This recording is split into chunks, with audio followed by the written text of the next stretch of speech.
அங்க போய் பாக்குற சுயநினைவே இல்லாம தான் இருந்தாங்க. கண்ணே திறக்கவே இல்லை. இல்ல சரியாயிருவா, நல்லா போய் ஸ்கேன் பண்ணணும்.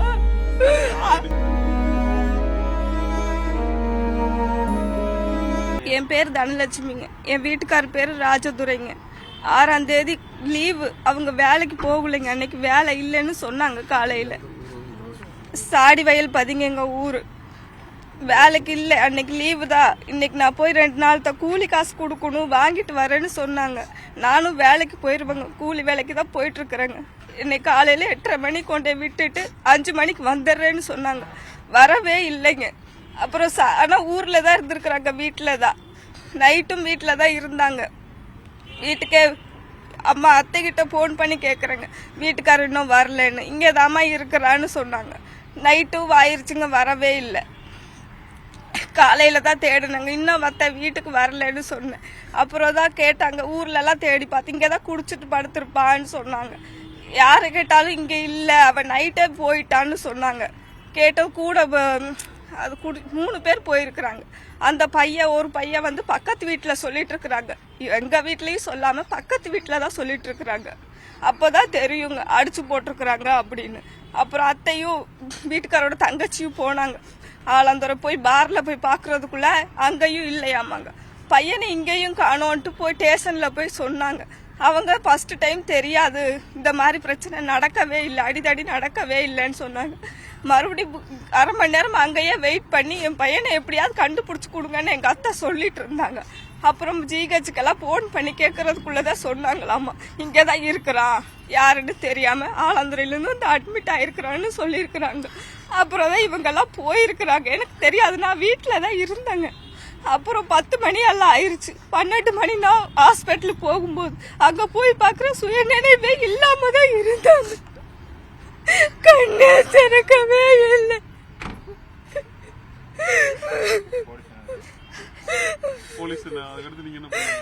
ஹாஸ்பிட்டல்ல தான் இருந்தேங்க எங்க வீட்டுக்காரு கூட. போலீஸ்காரு நீ இருக்கிறல்லம்மா, 2 பேரும் ஸ்டேஷன் வாங்க கம்ப்ளைண்ட் கொடுக்கணும்னு சொல்லி இவங்க 2 பேரையும் கூப்பிட்டு போயிட்டாங்க. நான் ஹாஸ்பிட்டல்ல தான் இருந்தேன். 10 நாள் அவங்க கூட தான் இருந்தேங்க. 10 நாள் கண்ணே திறக்கவே இல்லைங்க. சரியாயிருவேன் நினைச்சிருந்தேன். டாக்டர் ஸ்கேன் பண்ணு சொன்னாலும் நாங்க ஸ்கேன் பண்ண போகும்போது செத்துருவேன் நல்லா சொன்னாங்க. இல்ல சரியாயிருவேன், நல்லா போய் ஸ்கேன் பண்ணணும். அடிச்சதெல்லாம் யாருன்னே தெரியாதுங்க, அடிச்சு போட்டுருக்காங்கன்னு தான் சொன்னாங்க. ஆனா யாரு அடிச்சது என்ன ஒண்ணுமே தெரியாது. என் வீட்டுக்கார யாருகிட்டயும் சண்டைக்கே போக மாட்டாங்க, குடிப்பாங்க, வீட்டுக்கு வருவாங்க. ஆனா யாருகிட்டயும் சண்டைக்குன்னு போகவே மாட்டாங்க. அப்படி விரோதி யாருமே இல்லைங்க எங்க வீட்டுக்காருக்கு. இங்க மூக்குல ஆயிருந்துச்சுங்க, கண்ணத்துல இங்க லைட்டா பிளட் மட்டும் போயிருக்குது. ஆனா காயமே இல்லைங்க. உதட்டுல மேல் உதடு கீழ் உதடெல்லாம் நல்லா அடிச்சிருக்கிறாங்க. வாய குத்து பிஞ்ச மாதிரி இருந்துச்சு.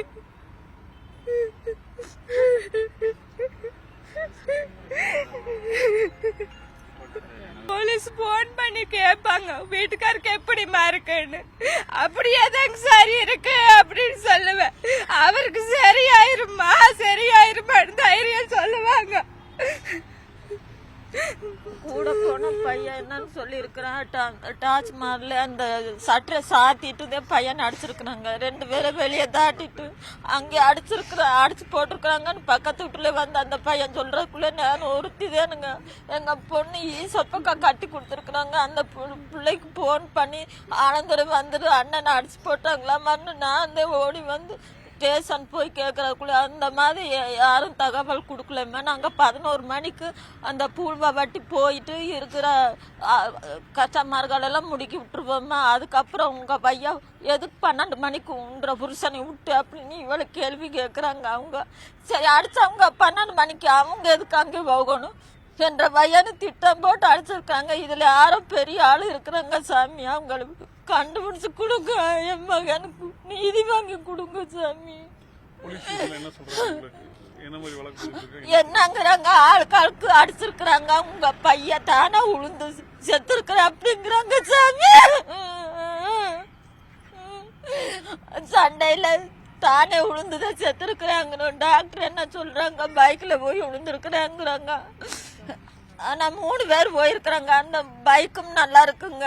அந்த 2 பேர் கடியிலன்ற பையனை யாரோ திட்டம் போட்டு இதை கொலை பண்ணிருக்கிறாங்க சாமி. கண்டுபிடிச்சு கொடுங்க சாமி. காவல் நிலையத்துல எப்போ வழக்கு கொடுத்தீங்க? காணாம போன நைட்டு அவன் 108க்கு போயிட்டாங்க. அது எங்களுக்கு தெரியாதுங்க. நான் கம்ப்ளைண்ட் என்ற பையன் நைட்டு யாரோ அடிச்சுட்டாங்களாம்மா, எனக்கு கண்டுபிடிச்சு கொடுங்க. நான் போனேன் சாமி. அவர் கூட போன 2 பேர் எப்படி இருக்காங்க? அவங்க நல்லா இருக்காங்க. அவங்களுக்கு அடியில அவங்க வெளியே வந்து சொல்ல மாட்டேங்கிறாங்க. அவங்கள 2 டைம் ஸ்டேஷன் கூட்டிட்டு வந்து ரோட்ல இதை நடந்தது, பார்ல நடந்ததுன்னு உங்களுக்கு சொல்லக்கூடாது. உங்க 2 பேரும் கொன்னுருவாங்க, பெரிய ஆளுக இருக்கிறாங்க, உனக்கு 4 லட்சமா 5 லட்சமா நீ வாங்கிட்டு போ அப்படின்னு போலீஸ்காரன் மிரட்டினாங்களாமா. அவங்க எங்களுக்கு சாட்சி சொல்றதுக்கும் வரல. இங்க சொந்த பந்தக்காரத சாமி என்ற பையனை கொள்ளை கொடுத்து போலீசார் உங்ககிட்ட பேசி பணம் வாங்கி சொல்லிருந்தாங்கன்னு சொன்னாங்க. அது உண்மைங்களா? அது எங்களுக்கு தெரியாதுங்க. அந்த பையன் தான் சொன்னானாமா. ஆதிவாசி வன்கொடுமையில தாமா கேஸ் போட்டிருக்கு, உனக்கு நல்லதாமா பண்ணிருக்கிற, 10 லட்சம் பணம் வருமா அப்படின்னு தான் சொன்னாங்க. ஆனா அந்த எஃப்ஐஆர் கொடுக்கவே இல்லைங்க. இப்ப எதுக்கு வந்திருக்கீங்க? இப்போ அவங்களுக்கு தண்டனை வாங்கி கொடுக்கணுங்க. அடிச்சவங்களுக்கு 2 பேர் அரெஸ்ட் பண்ணிருக்காங்க. அந்த ஆனா 5 பேர் அடிச்சது 7 பேர் அடிச்சது நல்லா பார்த்தவங்களும் தெரிஞ்சவங்களெல்லாம் சொல்றாங்க. ஆனா 2 பேர் தான் அடிச்சிருக்காங்களாமா, புடிச்சு வச்சிருக்காங்க. அந்த 2 பேர் உங்க ஊரை சேர்ந்தவங்களா? இல்லைங்க, யாருன்னே தெரியாதுங்க. அவங்க சிறுபாணி அடிவாரத்தில் இருக்கக்கூடிய சாடிவேல் பகுதி சேர்ந்த பழங்குடி இளைஞர் ராஜதுரை என்பவர் 6ஆம் தேதி மது குடிப்பதற்காக சென்றாங்கன்னு சொன்னாங்க. மதுக்கடையில் ஏற்பட்ட தகராறு 3 பேர் நண்பர்களோடு போனவங்க ஒருத்தருக்கு மட்டும் அடிபட்டு மருத்துவமனையில் அனுமதிச்சிருக்காங்க. 10 நாள் மருத்துவமனையில் இருந்து சிகிச்சையில் இருந்தவரை 16ஆம் தேதி இறந்துட்டாங்க. காவல்துறை வழக்கு பதிவு பண்ணியிருக்குது. அடித்தடி வழக்காக பதிவு பண்ணிக்கணும், கொலை வழக்காக பதிவு பண்ணல. வன்கொடுமை தடுப்பு சட்டத்தில் வழக்கு பதிவு செய்யப்படணும். அந்த மதுபான கடையில் உண்மையான குற்றவாளிகள் யாருங்கிறத காவல்துறை மறைக்கிறதா அவங்களுடைய பாதிக்கப்பட்ட அவங்க வீட்டில் சொல்றாங்க. அதனால காவல்துறை உண்மையான குற்றவாளிகளை கண்டுபிடித்து அவர்களை கைது செய்து உண்மையான குற்றவாளிகளை கைது செய்யணும். வன்கொடுமை தடுப்பு சட்டத்தின் கீழ் வழக்கு பதிவு செய்யப்பட வேண்டும். அங்கே பழங்குடி மக்களுக்கு அவங்களுக்கு 2 பெண் குழந்தைகள் இருக்கிறதுனால அரசு அவர்களுக்கு அரசு வேலை வழங்கப்பட வேண்டும் என்ற கோரிக்கை விளைவித்து இங்கே நாங்கள் மாவட்ட ஆட்சித்தலைவருக்கு மனு கொடுக்க வந்திருக்கிறோம். இதுல பெட்டிஷன்ல ஃபர்ஸ்ட் போட்ட சிஎஸ்ஆர் காப்பியில அவங்க அடித்தடுத்த பிஎன்எஸ் ஆக்ட்ல தான் போட்டிருக்காங்க. வன்கொடுமை தடுப்பு சட்டத்தின் கீழ் வழக்கு பதிவு செய்யப்படல, கொலை வழக்காகவும் மாற்றப்படல. இன்னைக்கு கூட எஃப்ஐஆர் போய் கேட்டிருக்காங்க, இன்னும் கொலை வழக்கா பதிவு செய்யப்படலாங்கிறாங்க. அதனால இன்னைக்கு மாவட்ட ஆட்சித்தலைவருக்கு, தேசிய தாழ்த்தப்பட்டவர் ஆணையத்துக்கு, தமிழ்நாடு ஆதிராவிட பழங்குடி ஆணையத்துக்கு புகார் கொடுத்திருக்கிறோம். அரசு உடனடியாக நடவடிக்கை எடுத்து உண்மை குற்றவாளிகள் கண்டுபிடிச்சு வன்கொடுமை தடுப்பு சட்டத்தின் கீழ் பதிவு செஞ்சு கொலை வழக்கா பதிவு செய்யணும் கேட்கிறோம். ஆலந்துறை காவல் நிலையத்தில் இன்னைக்கு காலையில் கூட இருக்கா, நானும் காவல் நிலையத்துக்கு ஃபோன் பண்ணுறேன், எடுக்கவும் மாட்டாங்க. இவங்க கால் போயிட்டு இன்னைக்கு வரைக்கும் எஃப்ஐஆர் கொடுக்கல, ஆல்டர் எஃப்ஐஆர் கொடுக்கல. அதனால மாவட்ட ஆட்சித்தலைவருக்கு நாங்கள் இன்னைக்கு புகார் கொடுக்குறோம். அடுத்த கட்டமாக என்ன? நாங்கள் இன்னைக்கு கொலை வழக்கா பதிவு செய்யவில்லை. நாங்கள் போராட்டத்தில் ஈடுபட போகிறது தயாராக இருக்கிறோம். நீதிமன்றத்தில் நாங்கள் வழக்கு தாக்கல் பண்ணுறோம். இன்னைக்கு எல்லாத்தையும் அனுப்பியிருக்கிறோம். உயர்நீதிமன்றத்தில் உடனடியாக நாங்கள் வழக்கு பதிவு பண்ணுறோம். கொலை வழக்கா பதிவு பண்ண சொல்லி நாங்கள் உயர்நீதிமன்றத்தை அணுகிறோம். 1,25,00,000 மனங்களை வென்ற தந்தி டிவி யூடியூப் சேனல். தவிர்க்க முடியாத தம்ப்நெயில்ஸ், கலக்கலான கான்டென்ட்ஸ். நீங்களும் இந்த குடும்பத்தில் இணைய இப்பவே சப்ஸ்கிரைப் பண்ணுங்க. அசுரபலம் கொண்ட எங்கள் டிஜிட்டல் கரங்களில் உங்கள் விளம்பரங்களை சேர்க்க வாட்ஸ்அப் பண்ணுங்க. 8939888378. Email advttv@dttv.in.